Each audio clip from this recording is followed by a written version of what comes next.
Saturday, October 4th, 1952, 8:47 p.m. The rooftop of 2289 7th Avenue at West 134th Street, Harlem, New York. Temperature 61 degrees Fahrenheit. Clear sky, nearly full moon. 4 stories up, 48 feet from rooftop to sidewalk concrete. Bumpy Johnson stood at the center of the roof. Surrounded, 13 men formed a semicircle around him, all white, all armed, baseball bats, crowbars, tire irons, weapons for close combat, not guns. Guns would be too quick, too merciful. This was about sending a message through pain and humiliation. The gang called themselves the West Side Boys, operating out of Hell's Kitchen, Irish and Italian mix, led by Patrick Red Malone, age 34, 6 feet tall, 195 pounds, red hair, hence the nickname. Violent reputation. The West Side Boys controlled several blocks in Hell's Kitchen. Protection rackets, loan sharking, gambling, territory disputes with other gangs were common, but Harlem was not their territory. Harlem belonged to Bumpy Johnson. Everyone knew this. The West Side Boys knew this. They came anyway. The confrontation had started 3 weeks earlier, September 13th, 1952.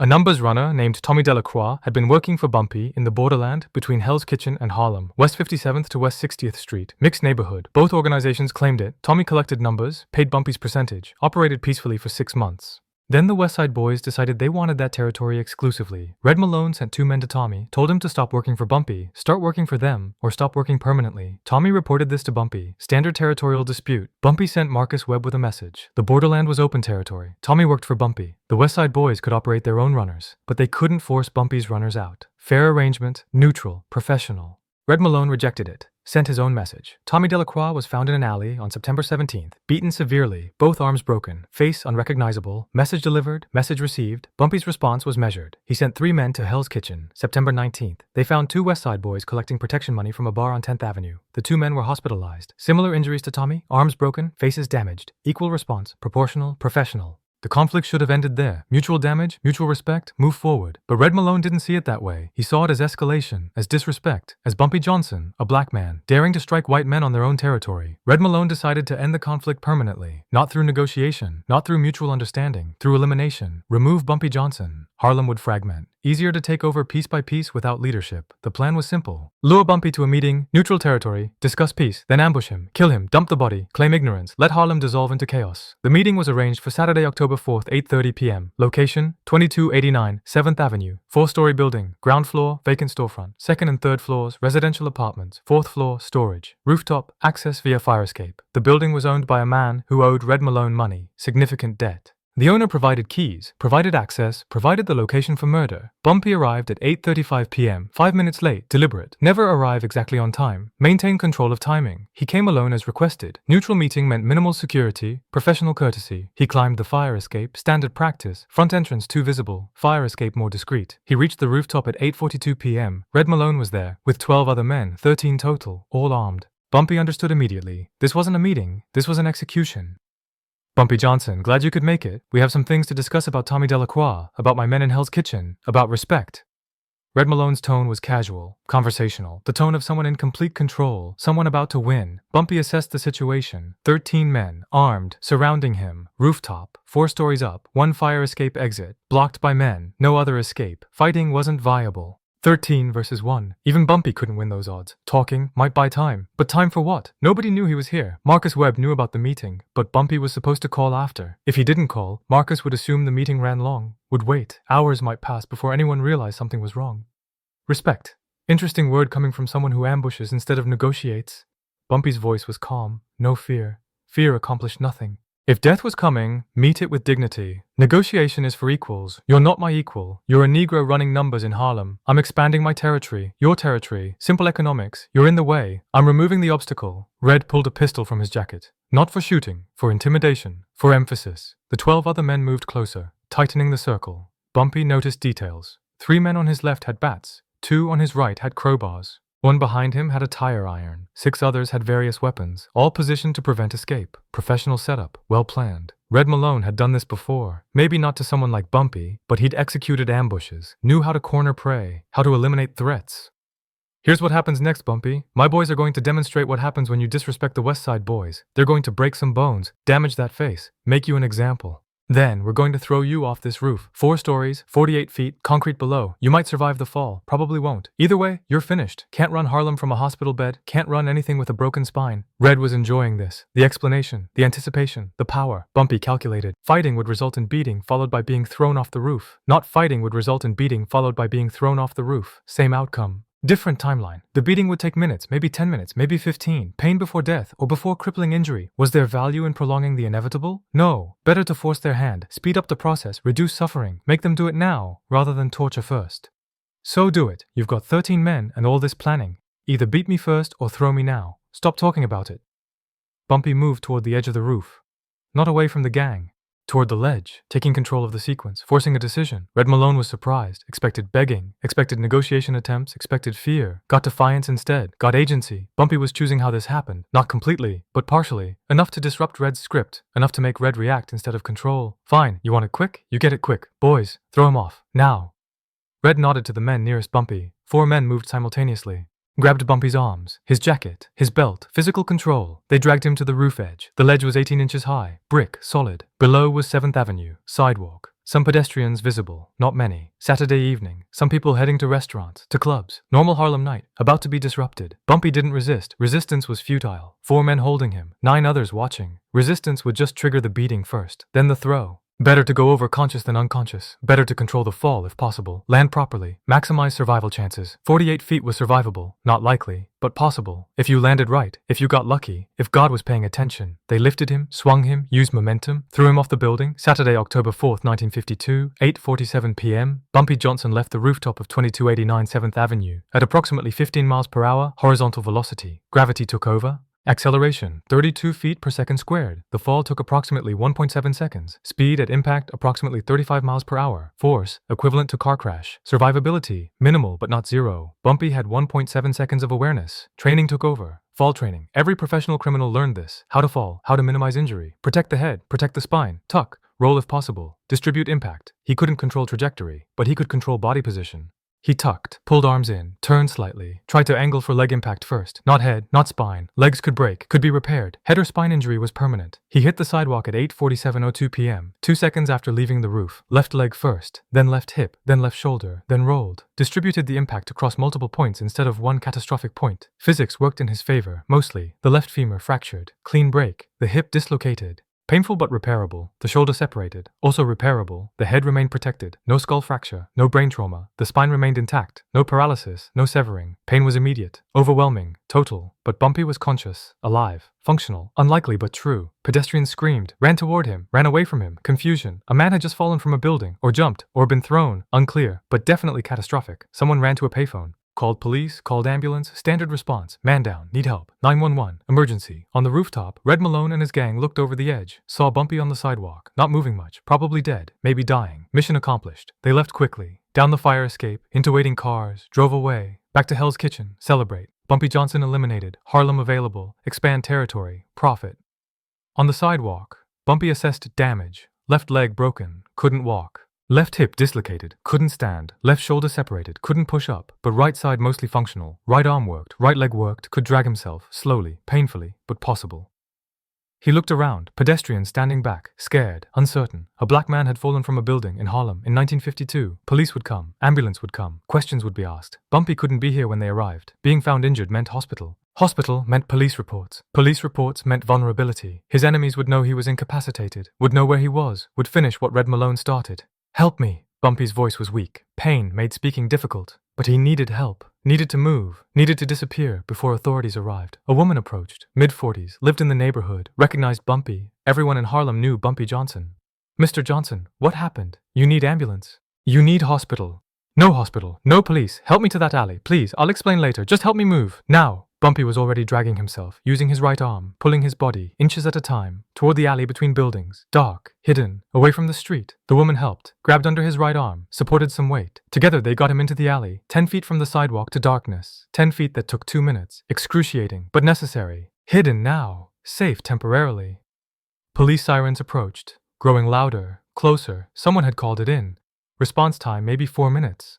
Normal for Harlem. Police were coming, would find nothing. No body, no victim, just bystanders saying a man fell, then vanished. Unsolvable. File it. Forget it. Bumpy gave the woman a phone number, Marcus Webb's number. Call this. Tell him I'm in the alley behind 2289 7th. Tell him Red Malone. Tell him bring everyone. Tell him bring everything. Tell him 2 hours. Can you do that? The woman nodded, ran to the payphone, made the call, delivered the message exactly. Marcus Webb answered, heard the message, understood immediately. Bumpy was hurt. Red Malone was responsible. Everyone meant every soldier Bumpy had. Everything meant every weapon available. 2 hours meant timeline. Prepare, organize, execute. Marcus hung up, started making calls. In the alley, Bumpy waited. Police arrived at the scene, examined the sidewalk. Talked to witnesses, got vague descriptions. Man fell, man disappeared, nobody saw anything clearly. Description varied, height, weight, age, race all inconsistent. Useless information. Police took notes, filed report, left. No body meant no crime scene. Maybe suicide attempt that walked away. Maybe accident, maybe nothing. Harlem had bigger problems than maybe crimes. Move on.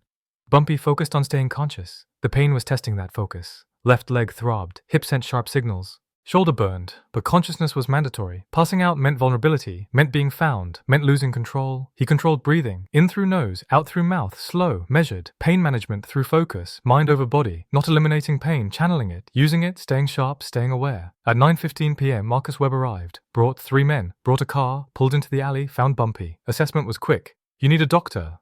No doctors, no hospitals. Not yet. First we handle Red Malone, then medical. How many men can you gather in 1 hour? Bumpy's voice was stronger now. Anger was fueling him. Rage was medicating better than morphine. Physical pain was real, but secondary. The primary focus was retribution. Red Malone thought throwing Bumpy off a building would eliminate the problem, would open Harlem, would enable expansion. Wrong. Throwing Bumpy off a building just declared war. Just started something that would end with Red Malone and his entire gang erased. Not beaten, not damaged, erased. 30 men, maybe 35, depends who's available Saturday night. Some are working, some are out, but I can get 30 for sure. 35 if we wait 90 minutes instead of 60. Marcus was calculating. 30 men was significant force. Enough for an assault, enough for a war. Get 35. Use the 90 minutes. I need that time anyway.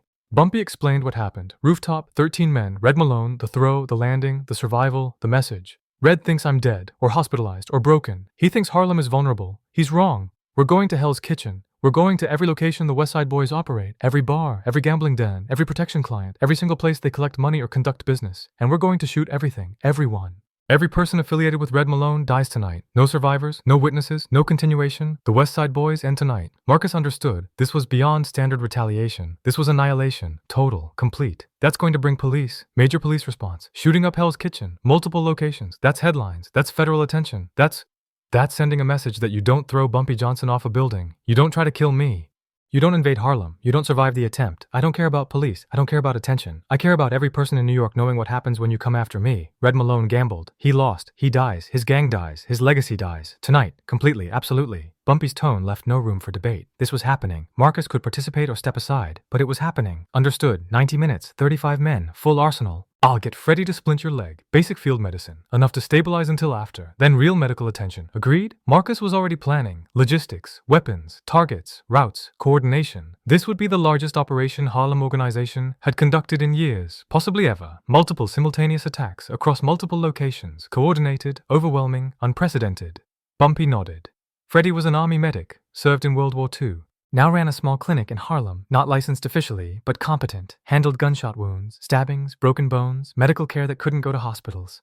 Freddy arrived 20 minutes later, examined Bumpy in the alley, splinted the left leg, immobilized it, popped the hip back into socket. Excruciating. Bumpy didn't scream, compressed his jaw, absorbed the pain, converted it to fuel. The shoulder was strapped, immobilized, pain medications offered, refused, needed clarity, needed sharpness, needed rage. Pain helped with rage. By 10:15 p.m., the organization had assembled. 37 men, more than expected. Word had spread. Bumpy thrown off building by white gang from Hell's Kitchen. Everyone wanted to participate. Everyone wanted revenge. Not just for Bumpy, for the principal, for the message, for Harlem. The arsenal was comprehensive. 23 pistols, 8 revolvers, 12 shotguns, 7 Thompson submachine guns. Ammunition in quantities that suggested extended engagement. This wasn't a hit. This was an invasion. This was war. Bumpy divided the force into 5 teams, 7 men per team, 2 teams extra for oversight and backup. Each team assigned a target. Target 1, Sullivan's Tavern on 10th Avenue and West 47th Street. Westside Boys headquarters, where they met, where they planned, where Red Malone held court. Target 2, Dempsey's Gym on 9th Avenue and West 44th Street, where they trained. where they recruited, where they stored weapons. Target 3, the Lucky 7 gambling den on 11th Avenue and West 52nd Street, major revenue source, where they laundered money, where they counted profits. Target 4, Murphy's Garage on 10th Avenue and West 41st Street, where they stored cars, where they maintained vehicles, where they kept stolen property. Target 5, O'Malley's Bar on 9th Avenue and West 50th Street, secondary meeting location, where Red's lieutenants gathered,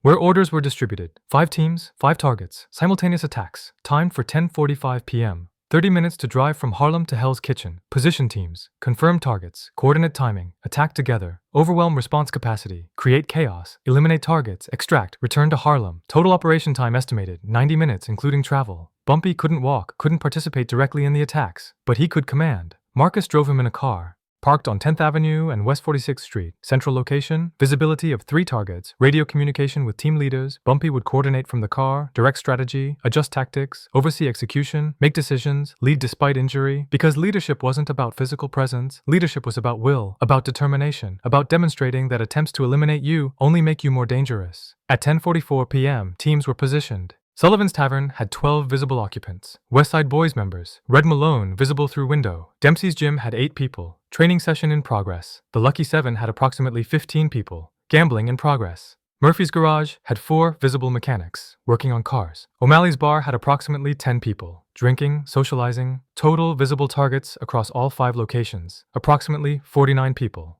All affiliated with Westside Boys. All complicit in Bumpy being thrown off building. All marked for elimination. The clock showed 10:47 p.m. 13 seconds until execution. 13 seconds until the largest coordinated attack Harlem had ever conducted. 13 seconds until Red Malone and the Westside Boys learned that throwing Bumpy Johnson off a building didn't eliminate the threat. It multiplied it, weaponized it, unleashed it. At 10:45 p.m. exactly, the shooting started. Simultaneously, 5 locations, 35 men. Overwhelming firepower. The coordination was precise. Each team leader had synchronized watches. Radio communication maintained silence until execution. The signal was simple. 10:45, Mike. Execute. No countdown, no warning, just action. Sullivan's Tavern on 10th Avenue and West 47th Street. Team 1, 7 men, led by Raymond Lewis, 32 years old, former Army infantry, Korea veteran, combat experienced, tactical mind. The tavern's front entrance was wood and glass, single door. No security visible. Inside, 12 Westside Boys members. Red Malone sat at a table in the back, drinking whiskey, celebrating. Bumpy Johnson was dead. Harlem was open. Life was good for 43 more seconds. Raymond positioned his team. 3 men at the door, 2 covering side windows, 2 covering rear exit. Standard assault pattern. Overwhelming force. Multiple entry points. Prevent escape. At 10:45, Raymond kicked the front door. The wood splintered. The glass shattered. Before the door hit the floor, Raymond was inside. Thompson submachine gun raised, finger on trigger. The first burst caught Red Malone mid-drink. 3-round center mass. Whiskey glass shattered. Red fell backward. Chair collapsed. He was dead before hitting the floor. The other 11 Westside Boys reacted. Too slow, too surprised, too unprepared. Raymond's team entered like water through broken dam. Overwhelming, unstoppable. The Thompsons fired in controlled bursts. 3-round sequences. Professional, efficient, deadly. The shotguns fired alternating, covering different angles, preventing clustering. The pistols provided backup, finishing shots, confirmation kills. The tavern's interior absorbed incredible violence in compressed time frame. 45 seconds from door breach to silence. 12 Westside Boys, 12 casualties, no survivors. Team 1 extracted through rear exit, into waiting vehicle. Gone before first police siren sounded. Dempsey's Gym on 9th Avenue and West 44th Street. Team 2, 7 men. Led by Thomas Bishop, 28 years old, former Marine, Pacific Theater, Okinawa survivor, hand-to-hand combat specialist. The gym occupied ground floor of 3-story building, large open space, boxing ring, heavy bags, speed bags, weight equipment. Training area, 8 Westside Boys inside, sparring session, teaching recruits, building muscle, building soldiers, building nothing after 10:45 p.m. Thomas didn't use conventional entry, too predictable. Instead, Molotov cocktails, 4 bottles, gasoline and cloth, simple, effective, terrifying. At 10:45, 4 men threw cocktails through front windows. Glass shattered, fire erupted, gasoline spread. Flames consumed equipment instantly. The 8 men inside panicked, fire triggered primal fear. They ran toward exits, front door, back door, side door, escape routes, except Team 2 blocked all exits, positioned, waiting. As Westside Boys emerged from burning building, they met gunfire. Concentrated, overwhelming, 8 targets, 8 casualties, bodies left where they fell. Team 2 extracted. Fire trucks would arrive, find bodies, find devastation, find no shooters. Thomas and his team were gone. The Lucky 7 gambling den on 11th Avenue and West 52nd Street. Team 3, 7 men, led by James Carter, 35 years old, no military background, street trained, Harlem educated. numbers enforcer for 12 years, understood violence, understood efficiency, understood that 15 targets required different tactics than 8 or 12. The gambling den occupied basement level, stairs down from street entrance, single access point, natural bottleneck, natural advantage for defenders, natural disadvantage for attackers, unless you controlled the exit first. James positioned 2 men at street entrance. Orders, nobody leaves. 5 men descended stairs at 10:44:45. 15 seconds early. Deliberate. Surprise advantage worth 15 seconds. The basement was large. Poker tables, craps tables, roulette wheel, bar area. Approximately 15 West Side boys gambling, counting money, drinking, relaxing. Standard Saturday night. Last Saturday night. James and his 4 men entered shooting. No announcement, no warning, just overwhelming firepower. The basement became kill zone. 15 targets trapped. 2 men blocking only exit. Nowhere to run. Nowhere to hide.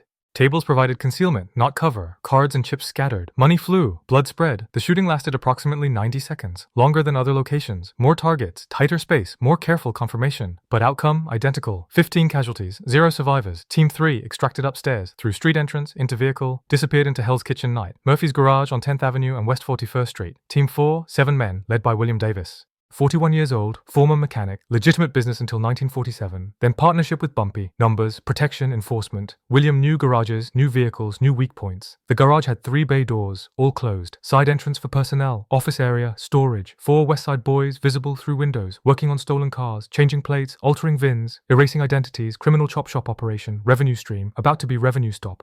Williams' approach was methodical. At 10:44:30, 2 men cut power to building. 30 seconds early, darkness provided advantage, confusion, disorientation. At 10:45 AG, team entered through side door. Night vision unnecessary. Street lights provided enough illumination through windows. 4 targets visible. Working by flashlight now. Unaware, vulnerable. The shooting was brief, precise, professional. 4 casualties in approximately 20 seconds. Team 4 didn't extract immediately.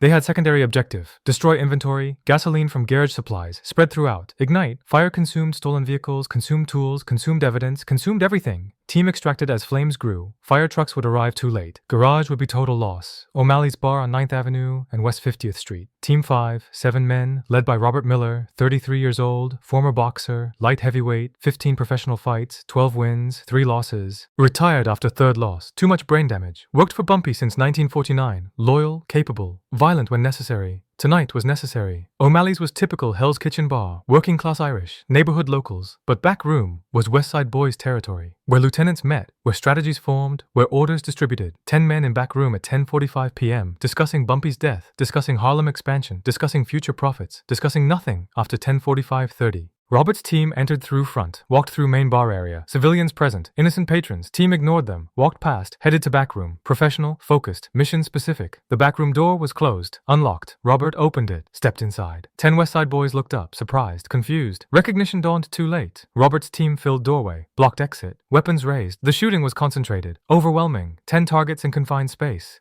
30 seconds of sustained fire, 10 casualties, no escape attempts, no survivors. Team exited through back door, through alley, into vehicle. Civilians in main bar remained unharmed, traumatized but alive. Police would interview them, get descriptions, get nothing useful. 7 black men, armed, professional, that was all. Not enough. The total duration of coordinated attacks across 5 locations, approximately 4 minutes. From 10:45 odd p.m. to 10:49 odd p.m. 4 minutes that eliminated the West Side boys completely, permanently, absolutely. Red Malone, dead. His 12 men at Sullivan's, dead. 8 at Dempsey's, dead. 15 at Lucky 7, dead. 4 at Murphy's, dead. 10 at O'Malley's, dead. Total casualties, 49. Total survivors, 0. Total time, 4 minutes. Total response from Bumpy being thrown off building to complete annihilation of attacking gang, exactly 2 hours. The sound was audible for blocks, dozens of blocks. Gunfire in 5 locations simultaneously. Impossible to ignore. Police precincts received calls immediately. Multiple calls. Conflicting locations. Shooting at Sullivan's. Shooting at Dempsey's. Fire at Murphy's. Shooting at Lucky 7. Shooting at O'Malley's. Dispatchers struggled to process. 5 simultaneous incidents. Multiple casualties reported. Coordinated attack. This was beyond normal gang activity. This was warfare. First police units arrived at Sullivan's Tavern at 10:51 p.m. 6 minutes after shooting started. 2 minutes after shooting ended. They found devastation. 12 bodies. Blood everywhere. Spent casings scattered. Shattered glass. Destroyed furniture. No shooters. No witnesses willing to identify. Just carnage. Additional units arrived at other locations over next 8 minutes. Same scene multiplied. Multiple casualties. Extensive damage. No perpetrators. Professional execution. Clean extraction.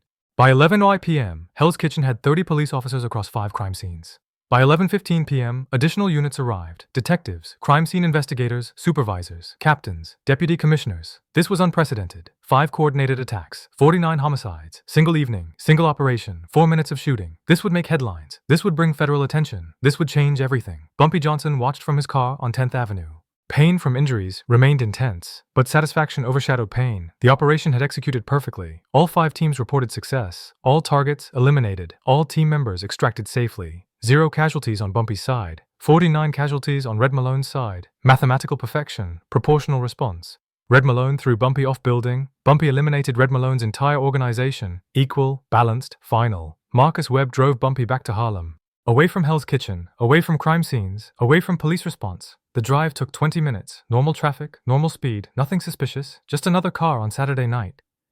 Inside the car, Bumpy finally allowed himself to feel the full extent of his injuries. Adrenaline was fading, pain was increasing. The leg throbbed continuously. The hip sent sharp signals with every bump. The shoulder burned with every movement. Medical attention was now priority. They arrived at Freddie's clinic at 11:47 p.m. Freddie had prepared clean room, surgical equipment, x-ray machine, pain medications, everything necessary for serious trauma care. Examination took 30 minutes. X-rays confirmed clean femur fracture, no bone fragments, no complications. Cast would immobilize. Healing time, 6 to 8 weeks for bone fusion, 3 months for full weight bearing. The hip dislocation had been reset correctly in the field. No additional damage. Would heal with rest. The shoulder separation required immobilization, sling and brace, 4 to 6 weeks for healing, pain medications provided, antibiotics for infection prevention, follow-up appointments scheduled. Bumpy was transported to secure location, not his primary residence, not any known address, safe house in the Bronx, purchased under false name, unknown to enemies, unknown to police, protected, secure. He would recover there. Marcus assigned rotating security, 4 men per shift, 3 shifts per day. 12 men total rotation, armed, alert, protective. Nobody would reach Bumpy during recovery. Nobody would finish what Red Malone started. Sunday, October 5th, 1952.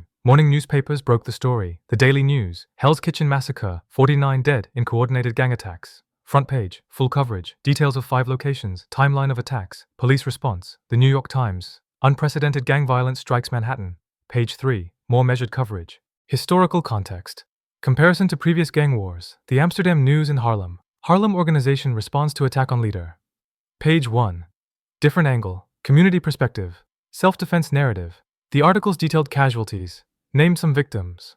Red Malone identified. Known gang leader. Criminal history documented. Other victims mostly unidentified initially. Next of kin notification pending. The articles describe coordination. Simultaneous attacks. Military precision. Professional execution, speculation about motive, territorial dispute mentioned, retaliation suggested, but specifics remained unclear. No source confirmed Bumpy Johnson connection. No witness provided detailed descriptions. Investigation remained open, but difficult. Police investigation was extensive. 5 crime scenes, 49 bodies, hundreds of spent casings collected. Ballistics analysis conducted. Multiple weapons identified. Thompsons, shotguns, pistols, revolvers. Professional arsenal. Military grade, but weapons not recovered, no fingerprints, no DNA evidence. 1952, forensics were limited. Without weapons, without witnesses, without physical evidence, investigation stalled. Detectives interviewed hundreds of people, Hell's Kitchen residents, bar patrons, neighbors. Nobody saw anything useful, nobody heard anything specific, nobody knew anything concrete. Code of silence, fear of retaliation, survival instinct. The NYPD formed special task force. 20 detectives assigned, full-time investigation, federal assistance requested, FBI involvement discussed. This was beyond normal gang activity. This was coordinated military operation. This suggested organization, resources, planning, capability. The task force investigated for 6 months, generated thousands of pages of reports, interviewed over 800 witnesses, collected extensive evidence, analyzed patterns, followed leads, achieved nothing, no arrests, no charges. No convictions. The case remained open, unsolved. 49 homicides, 0 justice through legal system, but justice through other systems had been delivered. Completely. The West Side Boys ceased to exist. Red Malone was dead. His lieutenants were dead. His soldiers were dead. His infrastructure was destroyed. His operations ended. His territory became available. Other organizations moved in. Italian families expanded. Irish gangs filled vacuum. Power shifted. Territory redistributed. But nobody challenged Harlem. Nobody attempted expansion into Bumpy's territory. Nobody tried what Red Malone tried. The lesson was clear. The message was received. Attacking Bumpy Johnson had consequences. Those consequences were overwhelming, disproportionate, total. The story became legend in criminal networks, not widely publicized, not documented officially, but known, passed through conversations, shared in meetings, remembered in decisions. Bumpy Johnson was thrown off 4-story building by white gang from Hell's Kitchen, survived the fall, organized complete retaliation within 2 hours, eliminated entire opposing organization, 49 dead, 4 minutes of shooting, professional, coordinated, absolute. The story demonstrated capability, demonstrated will, demonstrated that Bumpy Johnson could survive assassination attempt and still orchestrate massive counterattack within 2 hours, while injured, while in pain. while supposedly eliminated. By December 1952, Bumpy had recovered sufficiently to resume operations, limited mobility, used cane, favored right leg, but functional, present, visible. He returned to Harlem publicly, walked into Small's Paradise, sat at his usual table, conducted business. The message was clear: still here, still capable, still in control. The attempt to eliminate him had failed. The gang that attempted it had been eliminated. The mathematics were simple. You attack Bumpy Johnson, you die. Your organization dies, your legacy dies, completely, permanently, finally. The fall from four-story building left permanent effects. Slight limp remained even after full healing. Cold weather aggravated old injuries. Hip sometimes ached, shoulder occasionally stiffened. But these were minor inconveniences, battle scars, proof of survival, proof of resilience. Proof that Bumpy Johnson could be hurt but not broken, could be attacked but not defeated. Could be thrown off building and still destroy everyone responsible. Within 2 hours, absolutely, completely. Red Malone's family never recovered his body. Police held it as evidence during investigation. After 6 months, body was released. Family claimed remains, small funeral, private, no publicity. Red was buried in Queens, Cedar Grove Cemetery, simple headstone, no mention of how he died, no acknowledgement of what he attempted, just name and dates. Patrick Malone, 1918-1952. 34 years old, died attempting to eliminate competitor, failed, paid ultimate price along with 48 others. The West Side Boys name disappeared from Hell's Kitchen. Nobody used it, nobody claimed affiliation, nobody wanted association. The organization had been erased, not just defeated, not just disbanded, erased, like they never existed. New gangs formed, new organizations emerged, different names, different leaders, different territories, but all learned the same lesson. Don't attack Bumpy Johnson, don't invade Harlem, don't attempt elimination, because elimination attempts trigger elimination responses. Massive, coordinated, overwhelming, absolute. Years later, in 1968, a journalist from New York Magazine investigated the Hell's Kitchen massacre. 16 years after events, interviewed surviving witnesses, reviewed police reports, examined evidence. The article was titled, "The Night Hell's Kitchen Burned." It detailed 5 coordinated attacks. 49 casualties, 4 minutes of violence. The article mentioned Bumpy Johnson by name, connected the massacre to earlier incident. Man thrown from building in Harlem, same night, 2 hours before massacre. Bumpy Johnson. The connection was clear to anyone paying attention, but article provided no proof, no witness confirmation, no evidence linking, just strong implication, strong enough for those who knew, ambiguous enough to avoid legal liability.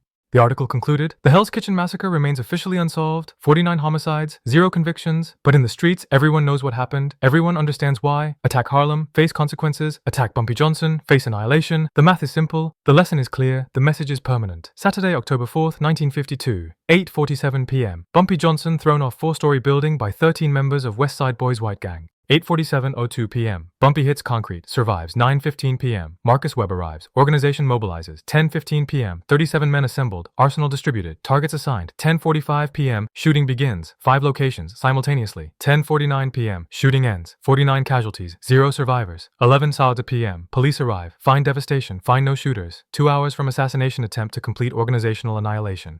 2 hours from individual survival to collective elimination of every person involved. 2 hours from being thrown off building to erasing entire gang from existence. That's not revenge. That's Bumpy Johnson demonstrating that survival isn't enough. That resilience requires response. That attack triggers counterattack. Proportional, overwhelming, final. Red Malone gambled on eliminating Bumpy, removing obstacle, opening Harlem. He lost. He died. His organization died. His 48 men died. 4 minutes of shooting, 2 hours of timeline, permanent consequences, absolute ending, complete.